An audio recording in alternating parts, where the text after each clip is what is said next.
Selamat malam Bapak Ibu, Saudara-saudari kekasih dalam Tuhan Yesus Kristus. Sebelum kita beristirahat, marilah kita menyiapkan hati dan pikiran kita sejenak untuk merenungkan firman Tuhan yang terambil dari Markus 6 ayat 34 yang berbunyi demikian.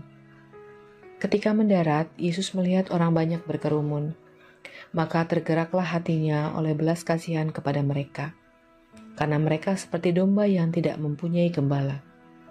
Lalu mulailah ia mengajarkan banyak hal kepada mereka. Kisah Markus 6 ayat 34 adalah kisah tentang Yesus dan murid-muridnya kembali dari pelayanan dengan melakukan perjalanan dari kota yang satu ke kota yang lain untuk mengajar dan menyembuhkan orang sakit. Perjalanan ini cukup menguras tenaga Yesus dan para muridnya. Oleh karenanya, Yesus dan para murid merasa perlu untuk beberapa saat lamanya mengambil waktu untuk beristirahat dan menjauh dari kerumunan. Tetapi langkah ini ternyata tidak dapat mereka nikmati, karena justru dengan kuasa dan wibawa Yesus, banyak orang yang tertarik untuk terus mengikutinya tanpa tahu keinginan Yesus dan para murid untuk menyingkir sejenak karena rasa lelah dan lapar mereka. Karena Yesus tahu keinginan orang banyak yang mengikutinya itu butuh bimbingan, arahan, maka Yesus dengan menyampingkan egonya dan menaruh banyak belas kasihan, akhirnya Yesus membimbing mereka. Karena mereka ibaratkan domba yang tidak memiliki gembala, tercerai-berai, kelaparan, kehausan, terancam bahaya, tak memiliki pengharapan, dan bingung akan hidupnya. Tema kita malam ini memandang orang lain sama seperti Yesus memandang mereka, yang berarti bahwa Yesus memandang dengan hati penuh belas kasihan. Yesus bertindak atau mengambil keputusan bukan hanya berdasarkan pertimbangan hukum belaka, tetapi karena belas kasihan.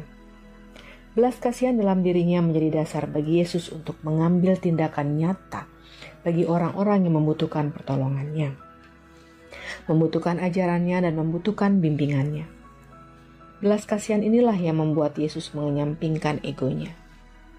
Belas kasihan adalah emosi manusia yang muncul karena penderitaan orang lain.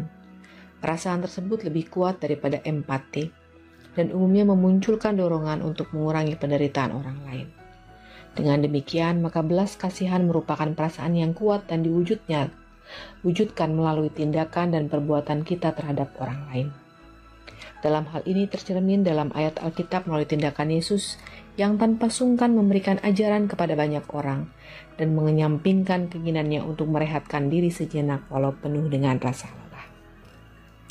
Belas kasihan yang ditampilkan oleh Yesus merupakan teladan baik bagi kita semua. Kepedulian Yesus Kristus sebagai bentuk bahwa dialah gembala yang baik yang senantiasa mengerti bahwa banyak manusia perlu bimbingan dan arahan, sama seperti kita yang perlu arahan dalam hidup. Saat ini, kita hidup di tengah zaman yang sangat mengandalkan pikiran dan akal sehat. Walau demikian, kita tetap perlu mengasah kepekaan perasaan kita untuk mewujud nyatakan kasih bagi sesama. Karena dengan belas kasihan mendorong manusia untuk hidup lebih berarti bagi sesamanya. Membiarkan hati dan pikiran kita dikendalikan oleh Sang Gembala yang menuntun dan mengarahkan tujuan hidup kita. Maka, biarkan hati kita terbuka untuk menerima Yesus menjadi gembala hidup kita. Selamat beristirahat. Tuhan Yesus, Sang Gembala, menaruh belas kasihan kepada kita semua. Amin.